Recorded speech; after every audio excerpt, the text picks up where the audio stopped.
Bonjour la team, j'espère que vous allez bien aujourd'hui les amis. Je vous propose une réaction à chaud du deuxième épisode de la série The Last of Us, disponible actuellement sur Prime Video. Alors oui, j'ai un peu de retard, j'ai eu un souci assez important de type coupure d'électricité pendant quasiment 36 heures. Aïe aïe aïe, donc pas d'internet, pas d'électricité pour charger les téléphones, donc voilà. Donc j'ai pu voir l'épisode qu'aujourd'hui. Comme d'habitude dans ce genre de vidéo, il y aura deux parties. Une première partie non spoiler et la deuxième partie, je vous indiquerai avec cette petite icône qu'on sera dans la partie spoiler. Donc voilà, je vais juste revenir sur une scène qui m'a vraiment, enfin deux scènes qui m'a vraiment marqué. Alors ce deuxième épisode est très bon. La tension est palpable, des scènes vraiment bien foutues, bien riches en tension. Et puis, on apprend aussi un peu plus sur les différents personnages, parce que bon, voilà, il y a ces personnages qui se connaissent pas, enfin, je parle surtout de Joel et de Ellie, qui se retrouvent à voyager ensemble. Du coup, on découvre un peu plus un peu leur background, ce qui s'est passé. Voilà, il y a quand même quelques dialogues assez intéressants. Alors, leur relation, elle est un peu conflictuelle, hein, j'ai envie de te dire, on dirait un daron avec sa fille, tu vois. Donc, en tout cas, voilà, relation assez conflictuelle. Et puis bah, ils sont accompagnés également de Tess. Alors Tess, bon, on découvre pareil un peu plus des choses sur elle, même si on va dire le scénario sont plus focalisés sur Joel et Ellie. Ce deuxième épisode est vraiment bien. Là on commence à avoir un peu plus le monde en dehors de la zone de quarantaine, donc on découvre un monde dévasté, il n'y a plus rien. Bah, de toute façon vous voyez les images, hein. C'est la nature a repris ses droits. C'est sale, hein, c'est sale. Plus personne pour balayer les rues. Donc voilà, c'est l'apocalypse, pardon. On a une petite explication de ce qui s'est passé. Enfin, en fait, on a une scène sur le avant la pandémie mondiale, qui est assez qui est assez flippante. J'en parlerai dans le partie spoiler, mais voilà, il y a une partie où voilà, on revient un peu avant la pandémie, avant la fin du monde, et ça m'a créé un peu de chair de poule, tu vois. Donc un deuxième épisode très bon, pas grand chose à dire. Hâte de voir ce que la série va nous réserver pour la partie, enfin pour le troisième épisode. Alors j'ai lu un peu sur internet les différentes réactions. Alors ce qui est assez rigolo, c'est que il y a des gens qui trouvent que la série est trop proche du jeu. Alors j'ai pas fait le jeu, hein. Je rappelle que j'ai pas fait le jeu.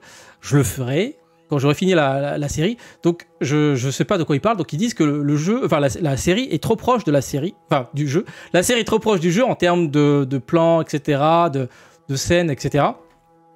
Donc on leur reproche ça, mais c'est marrant. Mais quand un showrunner ne respecte pas l'œuvre d'origine, là ça hurle à l'infamie, le manque de respect, etc. Donc il faudrait savoir, hein.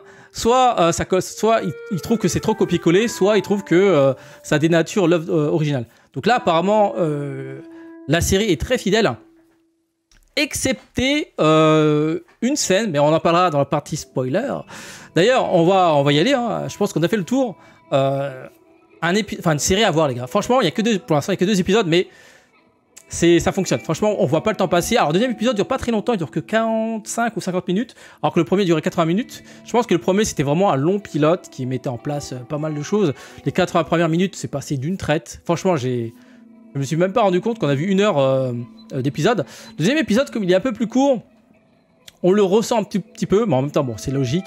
Là, on retrouve le format traditionnel de ce genre de format, voilà, des épisodes de 45-50 minutes.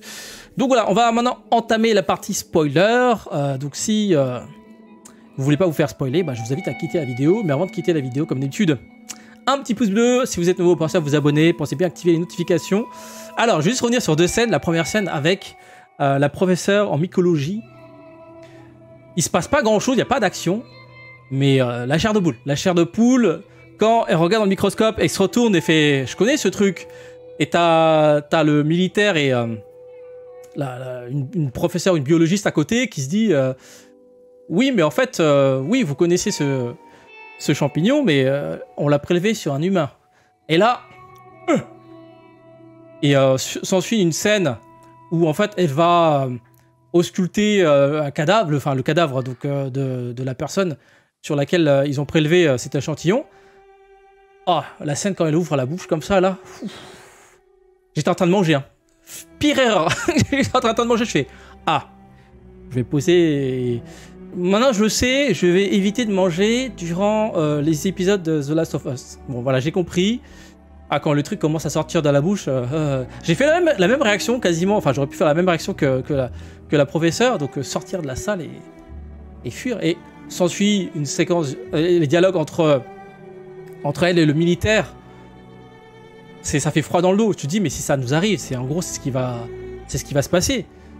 Elle dit clairement bon bah en fait il faut tout raser. Alors quand elle dit faut tout raser.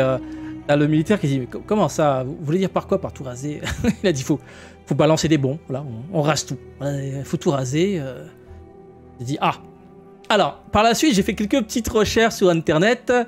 Apparemment c'est de la science-fiction, ça veut dire en fait en gros ce qui se passe dans la série a très peu de possibilités que ça se passe en vrai. Parce qu'en fait le champignon dont il parle existe vraiment, c'est un champignon, j'ai oublié le nom, c'est un champignon qui transforme les fourmis je crois en zombies.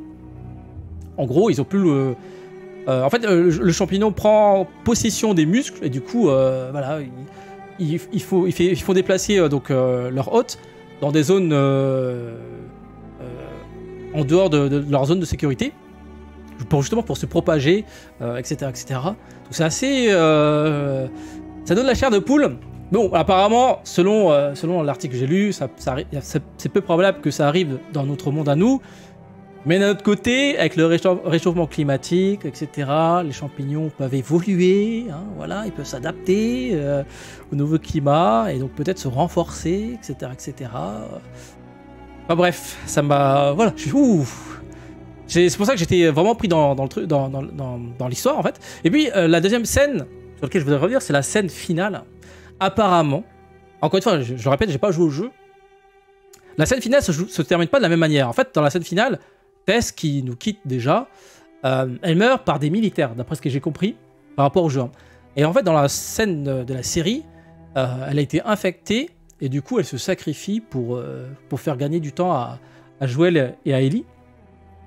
Et la scène où elle se fait embrasser, alors là, heureusement que j'avais fini de manger, hein. Heureusement. Ah, cette scène. Quand... je crois que ça... Je sais pas comment ils ont tourné la scène, mais... Bon, j'imagine que ce qui sort dans la bouche, c'est des effets spéciaux. Mais force à elle, hein, force à elle. Je sais pas s'il y avait un acteur en face. Donc, scène du baiser mortel. En même temps, elle était condamnée. Alors, sur le coup, je me suis dit, mais pourquoi elle s'est pas débattue, etc. Et puis, je me suis dit, elle a aussi une arme à feu, tu vois, pour faire péter, enfin, pour allumer l'essence. Enfin, tu vois, l'idée, c'est de faire exploser le musée. Et bon, peut-être pris de panique, etc. Bon, il était resté figé. Et d'après ce que j'ai pu comprendre, en fait, les sortes d'infectés, ils ne sont pas violents si l'hôte se laisse faire. Voilà. Du coup, c'est pour ça que le mec, il arrive tout doux et tout mielleux, tel un gentleman après un dîner bien sympathique. Il arrive tout là, il s'approche progressivement, et il le regarde dans les yeux, il dit « Je vais t'embrasser ». Et il ouvre la bouche et là, t'as les tentacules qui sortent. Je suis « Ah, c'est dégueulasse ». Donc voilà, Tess qui nous quitte déjà. Comme j'ai pas joué aux jeux vidéo, je m'attendais pas à ça du tout. Donc petite pensée. Bon, l'actrice qui joue très très bien, Anna Torv, je connaissais pas du tout. Elle est incroyable. Elle est incroyable dans le film, dans la série. Dommage qu'elle nous quitte déjà. C'est un peu dommage. Peut-être qu'on la reverra dans des flashbacks. Donc voilà les amis, dites-moi ce que vous en pensez de ce deuxième épisode. Vraiment très très bon. Pour l'instant, c'est sans faute. Hein. Les 80 premières minutes plus les 45 minutes ici là, deuxième épisode. En gros, là, je viens de me taper quasiment 2 heures de The Last of Us et c'est passé d'une traite. Donc, hâte de les retrouver l'épisode suivant. On découvre en plus des choses sur Ellie, qui semble être immunisée contre les infections de ce champignon. Alors, par contre, autre chose, j'ai oublié d'en parler. Troisième point, un peu spoiler. En même temps, je suis dans la partie spoiler.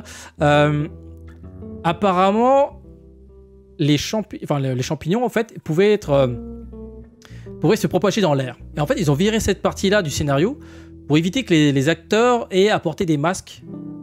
Apparemment, dans le jeu, il est question de que ça se propage dans les airs. Et du coup, ils ont plutôt pensé à faire en sorte que ça se passe sous terre. En fait, en gros, ils ont ajouté un élément assez intéressant. En gros, les sortes d'infectés, ils sont connectés les uns aux autres et ils arrivent à communiquer via la terre. En gros, s'il y en a un qui est au sol, si on marche dessus, il peut se connecter via le réseau des champignons et envoyer un message aux autres infectés pour qu'ils viennent s'attaquer à ses proies, en fait. Je trouve ça très intéressant. Et je comprends l'idée d'éviter de faire en sorte que les acteurs portent des masques. Voilà. Peut-être qu'on voit moins d'expressions s'ils sont cachés derrière des masques, etc. C'est peut-être mieux je trouve que c'est plus intéressant de voir les acteurs, évidemment, sans les masques, etc. Pour voir un peu plus leurs émotions, etc.